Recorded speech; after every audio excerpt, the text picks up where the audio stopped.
भारत राष्ट्र समिति से वाबस्ता रुकन असम्बली हुजूराबाद पी कौशिक रेड्डी ने आज अपने एक वीडियो पयाम में इल्ज़ाम आयद किया कि चीफ मिनिस्टर रेवंत रेड्डी की इमा पर हुजूराबाद हलके में शामिल तमाम जिमीकुंटा टाउन मंडल और हुजूराबाद टाउन मंडल के मुख्तलिफ मवाजियात में दलित ख़ानदानों को गिरफ्तार किया जा रहा है, जो कि दूसरे मरहले के दलित बंधु हुकूमत की इजराई का मुतालबा कर रहे हैं।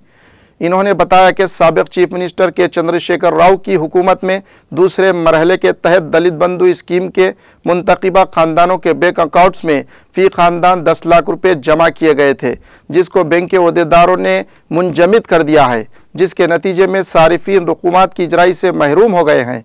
ताहम इक़्तिदार की तब्दीली के बाद दलित बंधु स्कीम के आहिया का मुतालबा करने वालों पर हुकूमत जुल्म व सितम ढा रही है। कौशिक रेड्डी ने महरूज दलित खानदानों को फौरी गैर मशरूत तौर पर रिहा करने और तमाम बैंक खातों को बहाल करने का मुतालबा किया।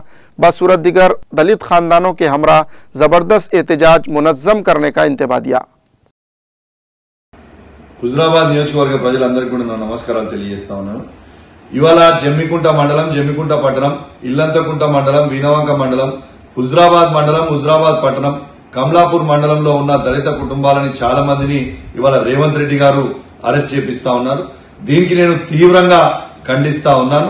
ఇవాళ కేసీఆర్ గారు ఇచ్చిన 10 లక్షల రూపాయలు ఇవాళ రెండో విడతని విడుదల చేయమని అడగడమే ఈ దళిత కుటుంబాలు చేసిన నేరమా అని నేను అడుగుతా ఉన్నాను। ఇవాళ కేసీఆర్ గారు ఇచ్చిన 10 లక్షల్ని వాళ్ళ అమౌంట్ ఆల్రెడీ వాళ్ళ అకౌంట్ లో ఉన్నప్పటికీ రేవంత్ రెడ్డి గారు ఆ అకౌంట్లు ఫ్రీజ్ చేయడం చాలా చాలా బాధాకరం। వెంటనే ఆ రెండో విడత దళిత బంధుని రిలీజ్ చేయాలని కోరుతా ఉన్నాను। ఇప్పుడు అరెస్ట్ చేసిన వాళ్ళందరినీ కూడా వెంటనే విడుదల చేయాలి, లేకుంటే తీవ్రమైన పరిణామాలు ఎదుర్కొనే పరిస్థితులు వస్తాయని చెప్పి సందర్భంగా తెలియజేస్తూ సెలవు తీసుకుంటా ఉన్నాను। జై తెలంగాణ, జై కేసీఆర్।